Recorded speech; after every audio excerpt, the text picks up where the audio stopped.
weird to see Nick Park's Wallace and Gromit design in the CG world. Maybe it had to do with the fact that their studio burned down around that time. Maybe this was meant to be stop motion, but because of that they had to make it CG. Well, whatever the reason, Flushed Away is a pretty enjoyable flick. It stars a mouse played by Hugh Jackman, who's owned by an incredibly wealthy family. But things get complicated when an old dirty mate of his drops by and claims he wants to turn the place into a party hub. Jackman disagrees, but that doesn't really faze his pal as he just flushes him down the toilet.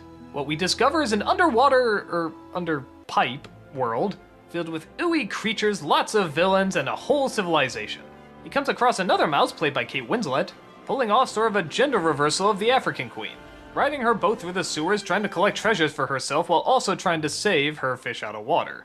There's an evil toad boss played by Ian McKellen, who is destined to get more riches and power and vows to destroy anyone who stands in his way, which of course happens to be our two heroes. The undersewer world they create is incredibly fun and inventive, which also gives way to a lot of jokes involving them using everyday props as, well, this. This dance of deception must end. Return what you have stolen from me. Enough dancing! That's wildly creative.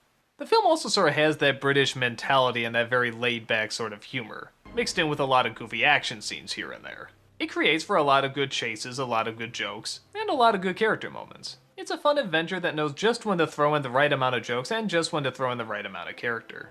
Hugh Jackman, of course, is the Pris who must learn to be tough, and Kate Winslet is the fun-loving action hero who must show him the way. They get along well, they share pretty good chemistry, and they have several moments of trying to rescue the other.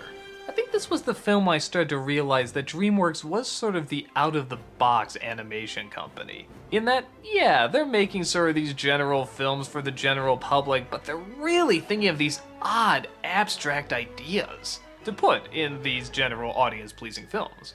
And I think it's a good mix. The general movie public can get sucked into the characters and sort of the everyday emotions, but then they can laugh when something just so bizarre and so strange pops up, like this.